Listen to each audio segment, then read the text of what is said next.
Welcome in to the latest episode of Betting the Pitch, the European Soccer Edition. I'm your host, the real underscore G Warner. You can find me across all platforms on social media at the real underscore G Warner. Could be YouTube, could be Patreon if you want to get my picks across all sports. You should, because I went 10-0 on Boxing Day. Incredible run. I'm not sure I can keep that going, but we're going to do another only strictly all England Premier League episode on this late night with the real underscore G Warner. Of course, check out the Instagram if you want the 1 minute videos. We're 22-6 this season on best bets on this show. So I'm going to try to keep that 79% rate going. And I decided to bring back the same background because maybe I'm a little superstitious and it's still available here.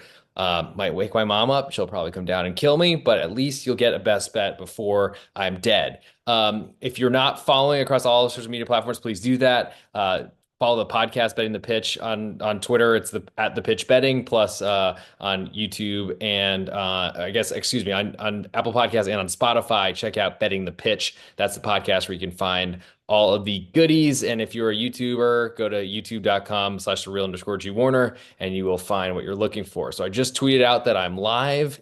Got that out of the way, and want to also thank a new YouTube subscriber, Michael Schultz. Thanks for coming in, and hopefully you can enjoy these winners because that's what we're doing on this show. I'm going to go through each game on the English Premier League card for match day 19 that covers the 29th of December, 30th December, and I think the 1st on New Year's Day. But don't quote me on the dates because, as you know from my podcast with at Big East Ben, he's not great on the locations. I sometimes struggle with dates, but it is what it is, and we will get through it. So, to start in this matchup, and of course, I have comments open if anyone wants to say anything, make me go a little bit deeper on a topic. I'm happy to do so. Also, probably a fiery mood tonight. Not that that's ever expected if you're following the real underscore G Warner, but ultimately, I certainly am that way, considering that ridiculous ending in the NFL Saturday Night Football with the Rams just being given a playoff spot essentially and screwing potentially the Seattle Seahawks and also tonight's Arizona Cardinals. If you had the money line in Arizona, pour one out for you. I tweeted about that, but you deserve a win there. And unfortunately, I think I'm going to lose the fantasy matchup and really could have used Trey McBride getting another touchdown, another reception on his 16th target of the night, but refs are clueless. And that brings us to England. So we'll start with Leicester City hosting Manchester City. Currently, Leicester a 1 3/4 goal underdog at home with all the juice. Total is 3.5. Juice more to the under. All the juice on Leicester's side right now. So this is one of the harder games to speak of. Of course, it's first up on Sunday in just a few, let's see, kicking off in 9 hours and 18 minutes from now. But we will sleep eventually. We'll see when, but at some point you can sleep when you're dead. I'm just trying to stay alive as long as possible. So for this matchup, I guess we got to decide what do we do with Manchester City? We've been fading them. I have for weeks and weeks and weeks. They've been keeping the train on the tracks, to say the least. And I don't really see a reason to stop doing that. So is Leicester City bad enough that it's time to call it quits and give up? I've been playing. Went against Manchester City by playing Everton and under as I pick my nose on live TV. Oops. But at this point, I feel like Man City, they deserve a bet against until they show that they can figure out, I don't know, A, how to win a game, and B, go on the road and win by 2 goals. So Leicester City had a new manager bounce, and Ruud van Nistelrooy came in, former Manchester United player, already was on the staff of Manchester United earlier this season. This match will mean a lot to him, though certainly staying in the Premier League is the most important thing.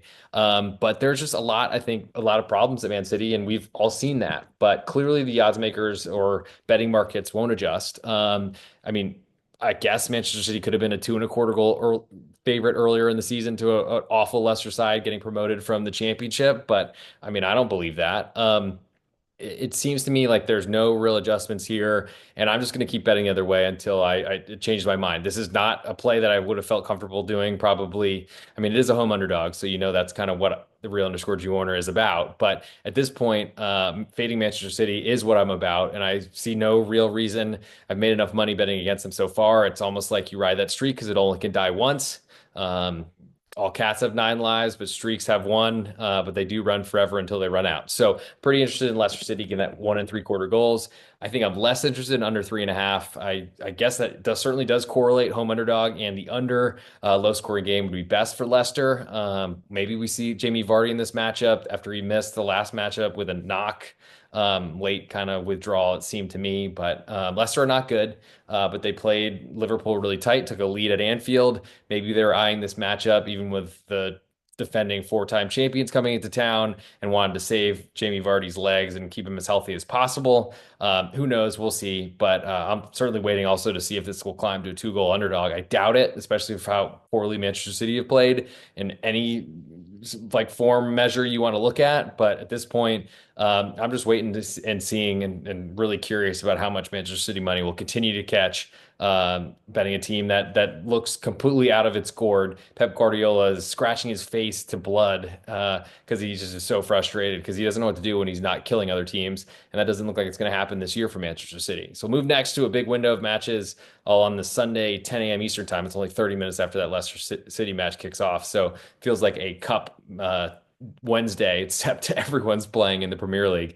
So we'll see how this is going to go, but I'm sure there'll be a lot of bets out there, and that's why you came to the Real underscore G Warner and late night with the Real underscore G Warner, get you ready for Sunday morning before we then transition to the NFL and try to keep as much of the money we make from the Premier League in our pockets while the NFL decides to referee us to death. But next match, we'll go to Fulham hosting Bournemouth. Currently, Fulham pick 'em at home. All the juice over unders 2 3/4, juice pretty heavily to under.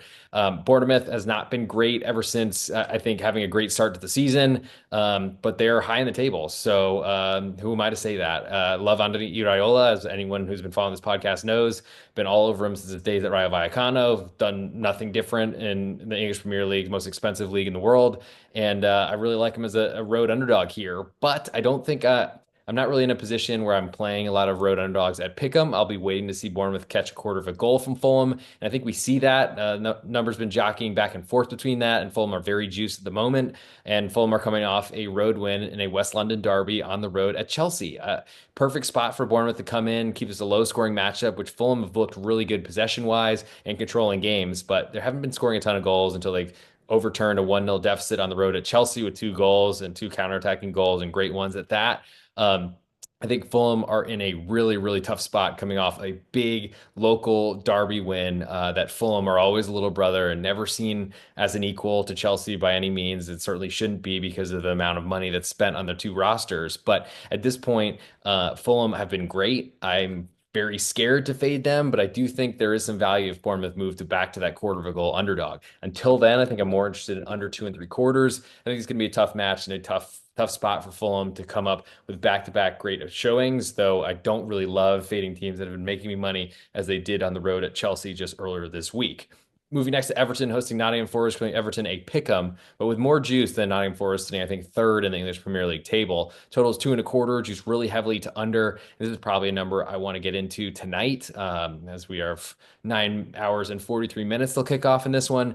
Everton, I'm interested in them as a home underdog, but not so much at pick'em because I just don't trust them to score, which then correlates to under. We haven't seen an under 2 1/4 nor an under 2 in the Premier League, and I can't even tell you how long. This has been a low-scoring league, and it's been very profitable to play unders, unlike a lot of the other big leagues in Europe, honestly. But Nottingham Forest, they've been playing great this year, a lot because of a good, solid defense. They've been scoring goals. I don't think that will continue. Anthony Alanga ended up winning a game, I think, last week or their last match day just a few days ago. I also think with the fixture congestion, that's going to impact offenses just as much as defenses. Defenses are probably a little bit more weary and less likely to rotate, but I think we're going to see a slog of games as we've seen a lot of this season, the Premier League in England. And I think it's going to be another one of those games. So don't let the under 2 1/4 goals like make you afraid or keep you off. Ultimately, I'm just trying to play any sort of total here above 2. If it lands 2 and you push, so be it. Free movie as A_Schnicker from the NFL podcast on the Betting Pitch Podcast Network will tell you it's like you go to a movie for free. You never get to go to a movie for free. So making a bet and taking a push, not so bad. So I'll put that on my list as Everton under 2 1/4 goals. And I'll wait to see if we can get Everton some money on the Nottingham Forest side actually and push Everton to an underdog. Moving next to Crystal Palace hosting Southampton. Crystal Palace, a 1-goal favorite at home with more juice than Southampton away. Total is 2 3/4, juice slightly more to under than to over. Southampton brought in Ivan Juric from formerly of Torino and Hellas Verona and Roma most recently in the Serie A in Italy. Very defensive manager, and it's exactly what Southampton need. They can't score goals on Onuachu. I mean, it was going to take him a year to score a goal. It seemed there's one good save, I guess, against him this past weekend, but I think Fabianski made that before his injury. But Southampton, they gave a million goals away playing out of the back. They're not prepared to do that. Ivan Juric is a possession guy and he will control games, but he won't do the stupid things that Russell Martin, what a moron, was doing this entire year. Crystal Palace are a big favorite for a team that really struggles to score goals. Mateta has been great, finished last season well. Eze's been a shell of himself ever since his injury. They really missed Michael Olise, who moved on to Bayern Munchen, and I don't really think that Crystal Palace deserved to be a one-goal favorite. With that said, they've been great at home for years and years and years. It hasn't been that way this year. There's probably a version of the meme coming where Crystal Palace will be a lot better at home and worse away from home. But I'm not sure that starts here. Southampton, I think, are going to be a really tough nut to crack under Juric. I think he's in great position to take over a bottom feeding team that's just trying to survive. I think that plays perfectly well for him in this road game. This should be a slog, just like Everton Nottingham Forest, but you're getting an extra half of a goal as we've under 2 3/4 here. So I'm interested in Southampton getting a full goal of insurance. Also interested in under 2 3/4. Would love to get three, but it doesn't look like we'll get there. Moving next to Tottenham Hotspur hosting Wolves. Wolverhampton Wanderers somehow coming off multiple wins under Vitor Pereira, new manager, came in from a sixth place side in Saudi Arabia. But I guess when you're hot, you're hot. Wolves the win over Manchester United and a road win at Leicester City. Before that, not certainly the best teams in the English Premier League at this point, despite the traditions and multiple Premier League titles by both clubs. But ultimately now Wolves go on the road to Tottenham and they're only 3/4 goal underdogs. All the juice in Tottenham right now. Expect us to get back to one goal favorite. Over under is 3.5. Juice more to the over. Wolves, I don't know that I necessarily trust their defense yet. They're trying to fill a lot of holes with fullbacks in their back line. I don't love that. But at that same, I guess, type of point, Tottenham are literally just leaving gaps and holes open in their defense all the time, no matter who's playing back there. We have suspensions. It's Jed Spence, who just recently kind of took a starting spot. He's suspended for 2 yellow cards. Tottenham are never healthy in the back line because they're really just, I mean, the Ange ball doesn't work, and until this is year two where he wins things. Apparently, I'll keep waiting to see that happen. Maybe it'll come in the Europa League or Europa Conference League or whatever stupid league they're playing in, or maybe they're actually not in Europe. So who knows? Maybe the FA Cup will come around. But at this point, I guess Carabao Cup's around as a possibility as well. And they did knock out Manchester United, but ultimately, having to win this game by multiple goals is just not really likely to happen. Wolves have been very, very kind to me and my family over the years, and I'm interested in them getting a 3/4 of a goal at the moment. I'll be waiting to get a +1 for kickoff on Sunday. No feel for the total because Tottenham can give up 6. They can score 6. There's a lot of goals likely, so maybe over 3.5. Joe Dollar, there's your shout out for this episode again. For the nightcap on Sunday, we have West Ham United hosting Liverpool. Currently, West Ham a 1.5 goal underdog at home with slightly more juice. Total is 3.5, juice a little bit more to under. Liverpool struggled, I thought, with Leicester. Should never have gone behind, but then ended up winning 3-1. Their front line is terrifying. We'll see if all of them start again. I would expect that they're used to playing midweek matches and they rarely rotate even for Champions League. At least that was what they didn't under Jurgen Klopp. But they can, I think, afford to use and kind of go redline some players in the Premier League to try to keep that Premier League lead as large as possible because they don't have anything to play for in Champions League as they're already through into the next round, I think, automatically. With that said, the West Ham United side, I mean, it seems like Julian Lopetegui is getting the results to keep him in the job. He's not very good. I don't like the way they play. West Ham's fans will certainly hate it, and they hated David Moyes. You should hate more of that. Thank you for those of you that are live with me right now as I take a brief diatribe to say if you throw anything in the comments, I'll read them out when I see them. But yeah, Lopetegui, they're going to play anti-football. They're going to make it as hard as possible for Liverpool to score. That's huge for West Ham getting a goal and a half at home. It's also big for under 3.5. So putting both of those on my list for Sunday, December 29th. So now we have 3 matches on Monday, December 30th, and 1 on the 1st of January, as I said earlier. Good for me. Take that, Big East Ben. I know you have no interest in soccer, but you can't get locations. I got locations and I got dates. We'll move to December 30th. Ipswich hosting Chelsea. Currently Ipswich a goal and a half underdog with all the juice at home. Totals 3.25. Juice all the way to over. Chelsea, to me, they're really high up in the table. Are the closest challengers to Liverpool or had been entering this past match day. and they're going to have to deal with that pressure. It didn't work very well against Fulham. They were pushing for a lead and got caught out in a counterattack. I don't think that Ipswich are going to be that type of level of competitor, especially but they're not in Stamford Bridge, actually. So, I mean, at this point, it's hard to say that anyone is a guaranteed winner away from home. I feel in the Premier League, it's a pretty even league. It's hard to see Ipswich winning because they struggle to win any games, especially at home, surprisingly. But I think my interest here as an Ipswich going after a pretty defensive, solid defensive effort against Arsenal, at least for the first 67, 70 minutes of the match. I think we see Ipswich do the same type of thing, try to stall Chelsea out. They just got practice doing it against Arsenal. That's very helpful, especially away from home. I think we see that again here. So I'm pretty interested in Ipswich getting a goal and a half, and I lean to under 3.25 as well. Next matchup we'll go to is Aston Villa hosting Brighton. Currently, Villa a half a goal favorite at home with almost all the juice on Brighton away from home. Total is 3. Juice pretty heavily to under here too. Aston Villa have been really bad away from home for years, really good at home. But the home results just haven't really come this year. They're mid-table side as the US version, NBC or USA or Peacock or whatever pundits were saying about Aston Villa. Brighton on the other side, they've been fighting to be a mid-table team. They're just fighting to stay in the Premier League for so long, then found a way into Europa League last season. Couldn't keep that going. They're a selling club, but they've been awesome. I think getting too much respect offensively, and we see another big total for them this time at 3. Away from home is a little bit more challenging, especially going to a tough place to play like Aston Villa. But Brighton are a half a goal underdog. They can certainly compete here. I think they can win this match. I wouldn't be shocked by that. I think they're probably very happy with the draw away from home at Villa, especially the Champions League side has been spending a ton of money. And I think Villa have a lot of problems. So I'm interested in Brighton getting that half of a goal. Also interested in the under 3, but we'll see what comes out with that one on Monday. And certainly don't want to lose the 3 if you're playing under there. And that's probably my biggest interest as of right now.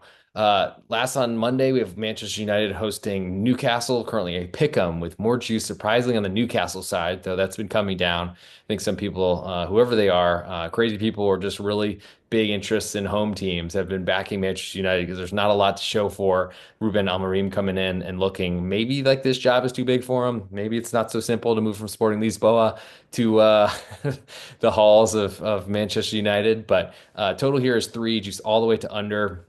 I don't really see Manchester United scoring a ton of goals. Bruno Fernandes is suspended from his second yellow card unless he gets another one canceled out, but I can't imagine we see that. 2 yellows, just you can't even have VAR come to someone's rescue in that situation, it seems.